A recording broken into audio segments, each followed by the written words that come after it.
नमस्कार मंडळी. तर कोवळं ऊन पडलं होतं. कोवळ्या उन्हामध्ये मी, पप्पा आणि पिल्लू मस्त ऊन खात होतो, म्हणजे खॉटवरती बसून. आणि मम्मी समोर आमच्या विहिरीचं पाणी पुजायचं आहे, सुवासिनी घालायचे होते, त्यासाठी पीठ पुरते की नाही हे चेक करत होती. गव्हाचं पीठ चाळत होती, कारण आम्ही लगेच पुण्याला जायला निघणार होतो, त्यामुळे जास्त काही पीठ दळून आणलं नाही. यामध्येच काम एकदम झालं ओके.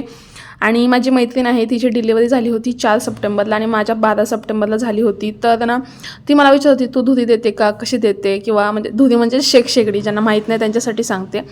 तर हो, आम्ही धुरी शेकशेगडी घेत होतो. कंबर, पाठ, डोळे, तोंड, हात, पाय सगळं शेकायचं, मस्त वाटतं. आणि नंतर कंबर पाठ जे लेडीजचं दुखतं ना ते दुखत नाही, त्यामुळे हे शेकशेगडी घ्यायची. अशा गवऱ्या असतात, जनावरांचं शेण जे वाळवलेलं, गवऱ्या त्याला म्हणतो.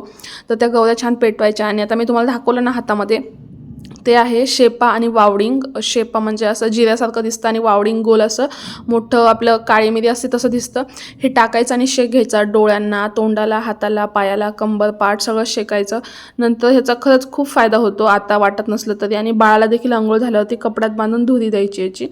आणि मम्मीने मस्त अशी संध्याकाळ झाल्यावरती चुलीवरच्या आरावरच्या भाकरी केल्या. हे स्वर्गसुख आहे गावाकडचं. आरावरच्या भाकरी खाणं म्हणजे असली भारी लागते भाकर. तुमची खाली टोस्ट देखील फिकी आहे यासमोर. मस्त तेल लावायचं, मीठ टाकायचं भाकरीला आणि खायचं. आणि मामा भाजीचं बघा काय चाललंय. Mutton mutton mutton mutton.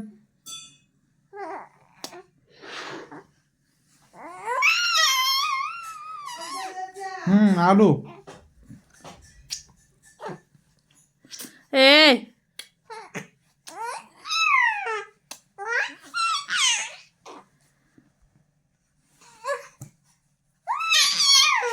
मटणाचे व्हिडिओ.